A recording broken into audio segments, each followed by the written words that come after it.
Welcome to The Explainer. Today, we're diving into a huge moment for India's energy future. We're talking about a story that's been in the works for decades, involving some seriously visionary science and a reactor that does something that sounds almost impossible. It actually creates its own fuel. So, let's get right into it.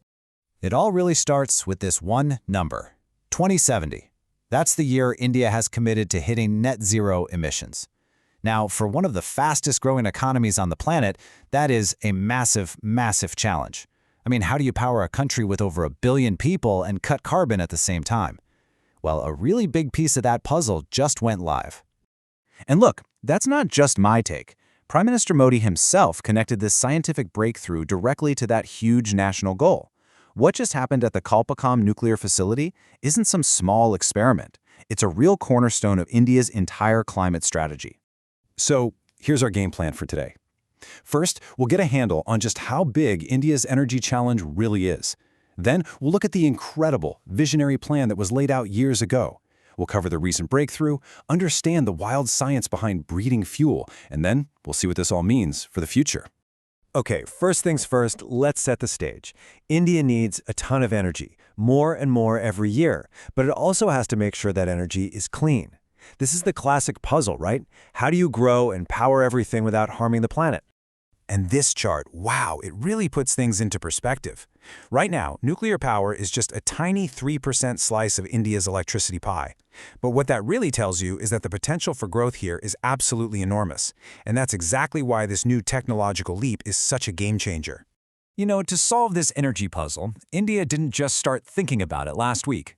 The strategy was actually mapped out decades ago by the father of India's nuclear program, Dr. Homi Bhabha. He came up with this unique three-stage plan that was designed specifically for India's own resources. And here is the core logic behind his whole plan.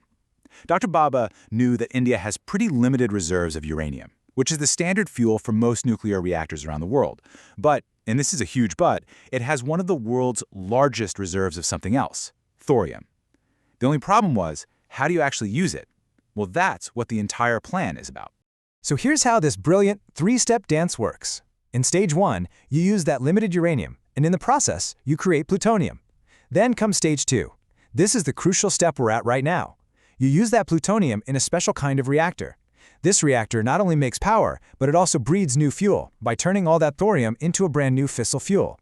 And that is the key that finally unlocks stage 3, where India can use its massive thorium reserves to generate clean power for centuries. Which brings us to the big news. The reason we're talking about all this today. That all-important second stage is not a theory anymore.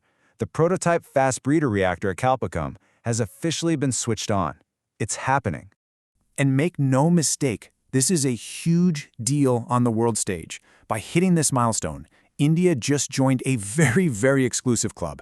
Before this, only Russia had commercially operated this advanced type of reactor.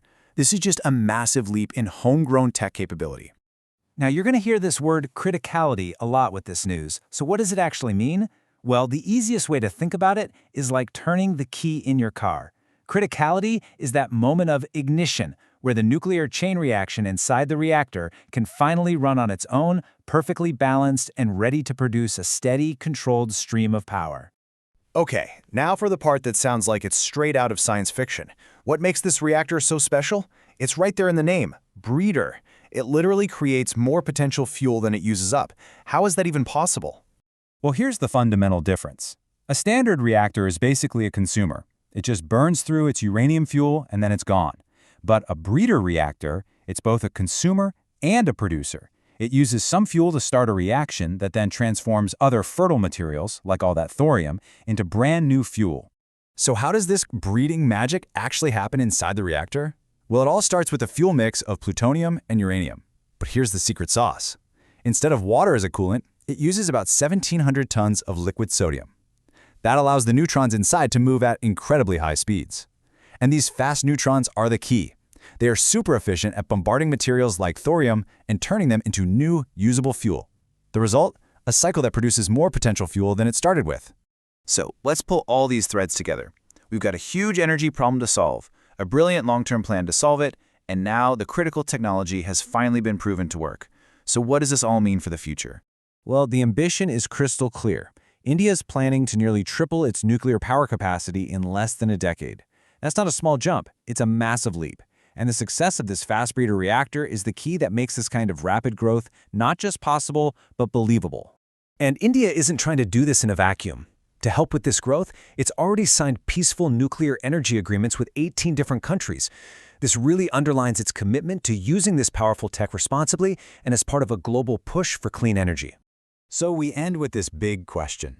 Dr. Baba's original dream was to unlock India's vast thorium reserves, to achieve true energy independence for centuries to come.